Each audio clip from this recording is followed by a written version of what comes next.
You're listening to the Habs Banter podcast.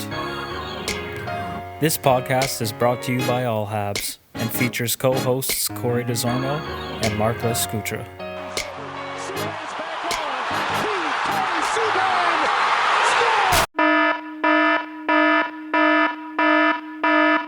All right, this is a emergency podcast, emergency Habs Banter. Obviously, everyone heard the news. PK Subban got traded today. I'm not happy about it. Cory's not happy about it. Most Habs fans aren't happy about it. This isn't an indictment on Shea Weber, a great defenseman, whatever. But anyways, we'll get started with how I saw the news today. I saw a tweet from Nick Kyprios kind of saying, more to come on Subban rumors. So I'm like, oh, here we go again. This is BS. So I'm on his, I click onto his Twitter page, and a tweet pops up, and it's about 56 seconds old, and it says, Subban's been traded to Nashville. And I thought, there's no way. This is a fake account. Fake Bob McKenzie at it again. But I kept staring at it. There was the verified thing. I even thought the verified blue check was fake, but here we are. Subban is gone. Cory, what are your thoughts?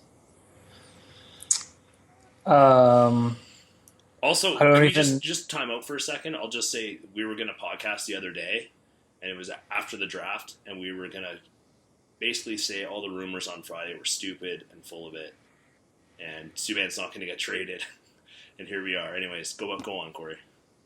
I don't even want to tell the story about how I found out, but it was somewhat similar. Man, I've had people reach out to me that I haven't even talked to in like years to be like, dude, are you okay? Me too, man. And then even cooler is people being like, is Marc also okay? People, I just want to say some people are great people. To be honest, when I first found out, I was just kind of like numb. Like I wasn't really angry. I was just kind of numb. Yeah. And I should really preface everything by saying that this doesn't mean that Shea Weber's a bad hockey player. Yeah. And this definitely doesn't mean that Shea Weber isn't a good person. But this trade makes no sense no matter what angle you take on it. No matter what angle you take on it, this trade makes no sense. There was no salary retention. It's not like we moved a big contract to take on a smaller contract. We literally are taking on more term. Yeah, we save a bit of money, like about $1 million and a bit. But when Shea Weber is 35, 36, 37, 38, 39, 40 years old, and he's making 7.6 or 7.8 or whatever it is, that's not going to be a nice contract. The only thing that I saw that I could take as even if you want to call it a positive, is that if Shea Weber decides to retire, Nashville's on the hook for the money. Yeah, that's about the only thing that I'm like, well, at least we don't have to pay that when he decides to retire. Yeah, but I was like, we might be able to get like 2 or 3 years out of Shea Weber, sure, but it's not going to be of the same. Like Shea Weber's a good hockey player, but he's not PK Subban at this point in his career. He's not. He's a depreciating asset. Yeah. Well, if you want to call him that, and we literally just traded in our Habs fan minds, a top 5 defenseman, a top 3 defenseman in the league. Yeah. Like there's not many defensemen you can count that you could put ahead of Subban. No. And we just decided, the Habs just decided to trade him as he was entering into the best years of his career, into the best years of his career. And I was just about to tweet something, and somebody sort of beat me to it. I don't like being that guy who seems like, oh, you're kind of taking it from someone, and I can't remember who it is. I'm sorry that I'm not going to give it credit where it's due. But my thinking was along the same lines. It's like, remember when we got pumped by Ottawa in 4 games or whatever it was, or I don't know what it was, but we got crushed. Yeah. We got crushed, and then they had that line brawl, and everyone got destroyed. And then we went out and like Bergevin was like, we need to get bigger. And he signed George Peros, and he signed Douglas Murray, and all that kind of stuff. This is the like reaction to the leadership collapse that we couldn't get through this horrid year. Nobody stepped up in the dressing room, blah blah blah blah blah. So you go and you get Andrew Shaw, which I'm not that angry about Andrew Shaw, but it's like you bring in Shaw and then you trade for a guy like Weber. Just literally based on the fact that he has size and he's a good leader in the room. Yeah. And I don't like on a hockey standpoint, I don't see how Shea Weber for Subban makes us better. And on top of that, we lose like PK Subban transcends hockey. He's beyond just a hockey player in Montreal, and he is a leader on this team. And I would argue that this season, through all the garbage, he was one of the few players that night in, night out, did put the team on his back. And sometimes he looked silly for it because he was trying so damn hard to help win games for this team. Like, you look at the number of times, I'm just going to start rambling at this point, the number of times he got thrown under the bus by Michel Therrien or any of that stuff. I don't know. I'm lost for words. I'm just like honestly, I wish I could get more fired up than I am. I'm just like, I'll be 100% real right now. I'm actually just sad. Yeah, I'm sad too. I'm bummed like out. I'm like, honestly, I'm like, okay, cool, we picked up Shea Weber. And you know what? All these like analytics guys are out in the world being like, Shea Weber's a bad hockey player. He was never actually a good hockey player, which is just nuts to me. Like, that's taking it way too far. Yeah. Like, whatever, we're getting Shea Weber, and like, sure, he's like depreciating a little bit or whatever, but like, he will bring some good things to the team. And you don't just get 14 power play goals in a season. Even as a forward, you don't just go and get 14 power play goals in one season and be bad at hockey. No. So everybody can just like, whoever's taking that angle can just shut their mouths. But I can agree to the fact that like, yeah, he's on the bottom. He's on the last half of his career. He will start slowing down. Who knows how quickly that's going to take? But all I want to say is just like, I'm just sad. And I wish I could get more fired up, but I'm just sad that PK Subban's gone.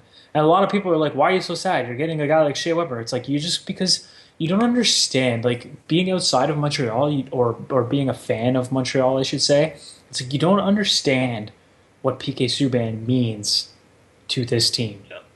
Maybe not to the team even, just to the fans. Yeah, to the fans, and to like, the city. And like, just like, honestly, man, like, as it was happening, I was like picturing all that. I just tweeted, I'm like, man, we're gonna have to change the intro to Habs Banter. I know.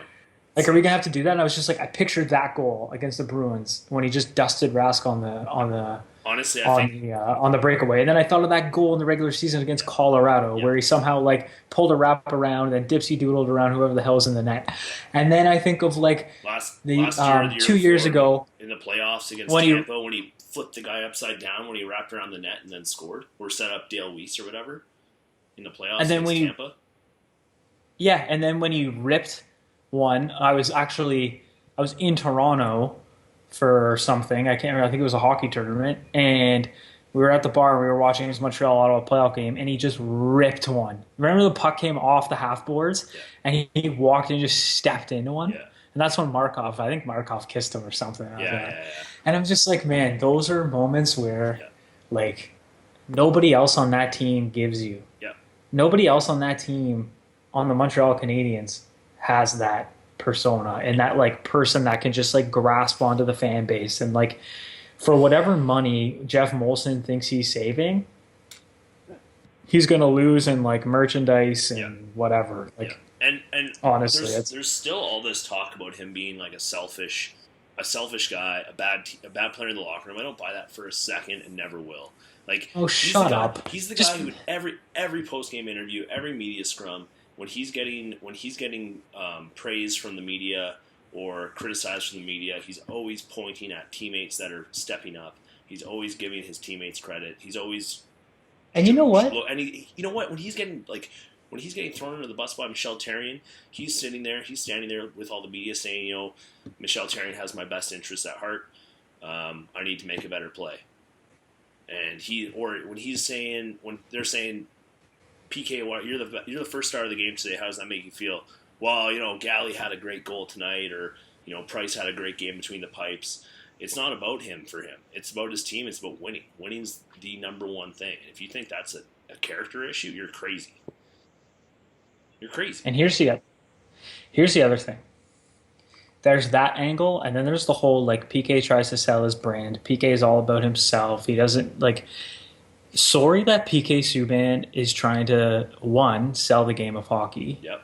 Two, he's trying to set himself up for success outside of hockey. Yep. Sorry that somebody in this league is finally grasping what it means to be a true professional in life. Somebody who can actually you know what I mean?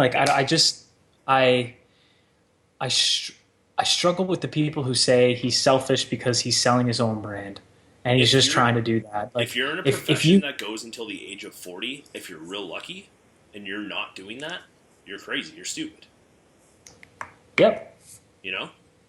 If that's selfish, I don't know. That's not selfish to me.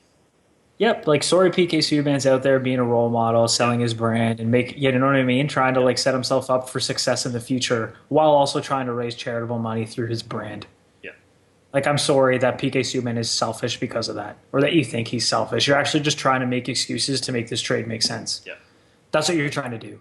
That, or you don't understand who PK is as an individual. Yeah. That's crazy. Basically. This is the dumbest thing, honestly, I've ever... I feel like, I was leaving work today, and one of my colleagues put his arm around me, and he's like, man, it'll all be okay. Yeah. And I was like, dude, I just hope I wake up tomorrow and today today is actually today. You know what I mean? Wednesday is actually Wednesday tomorrow. Right. Okay. I see what you're saying. Yeah, man. And I was just I honestly, I wish I could be fired up right now. I'm still trying to get over the fact that PK's gone, because I never thought it would happen. Yeah. Like you said, we're planning on Sunday with this big thing planned. We're going to talk about the draft. We were going to talk about Andrew Shaw, and we were going to disagree, and it was going to be this great pod, and oh my gosh. And then we were going to talk about PK Subban, and we were going to unite on the fact that how stupid people are. Honestly, I spent most of my Friday and Saturday talking to people and telling them how dumb they are for actually believing the rumors, for actually thinking that the Montreal Canadiens could trade a defenseman of that caliber away. The fact that you're okay with trading them just blows my mind, that you don't look to Edmonton at the draft to say, give me 4th overall and give me, so we can take Tkachuk or whoever was going to be there. Yeah, it ended up being Tkachuk and whatever. I mean, whatever. Mind, and this is kind of a bit off topic, but not off topic. Is how do the Oilers make that trade for Larson and not think, oh, I would rather have PK Subban? I know. And how do the Habs not look at the Oilers and say, oh, I'll just trade PK Subban for Taylor Hall? Yeah. Right. Yeah. I don't know. I kept waiting in both trades that happened today, I kept waiting for the other part of the trade. Yeah. Well, here I am. I see the first trade go down, and I'm laughing at Edmonton. Yeah. I'm what a bunch of jokers, man. I can't. I will say that was a worse trade than Taylor Hall. And Adam Larson might be good. But then the Habs end up trading PK Subban 10 minutes after, and I start shoving my foot in my mouth. Within 20 minutes, the Edmonton trade happened, the Subban trade happened, Stamkos stayed in Tampa, and I think there was one other thing that happened within that 20-minute span, and it was just all crazy. I couldn't keep up. Needless to say, this afternoon was not productive at work, and yeah. Anyway, I'm just I'm pure. Yeah. You know what? Some of the people at work always tease me for being part of this sad generation, and this is the ultimate sadness for me right now. Yeah. I'm just like, it's everyone, man. Like I was tweeting a bunch, like everybody texting me, checking in on me. My wife was like, "Oh, do you want me to drive to Costco because you're a little bit like distraught? Like I don't think you're in a state in which you can drive." And I'm like, "Yes, please." Man. The guy at Costco serving us at the cash, he had a little Habs sticker on his name tag. Yeah. And I was like, "Hey, so like how big of a Habs fan are you?" Thinking like maybe he hasn't had a break and he doesn't know. And he's like, "Don't even get me started right now, man." Like I think he thought I was a Sens fan. Yeah. I think he thought I was a Sens fan, and I was like, "No, dude, like I'm a Habs fan, and like I'm obviously really upset." He's like, "Honestly," he's like, "I'm gonna start a movement by which no Habs fan should go to the home opener." And I was like, "Rah rah, bro! Like go get it, go get them." We were talking about maybe going to the home opener this year. It's like in the middle of the week now, but March 2nd is when Nashville is in town. That's going to be a loud building, and I wouldn't hate being there. Anyway, all that to say, there's no analysis to provide for this trade, other than this is I'm in a complete state of sadness. Yeah.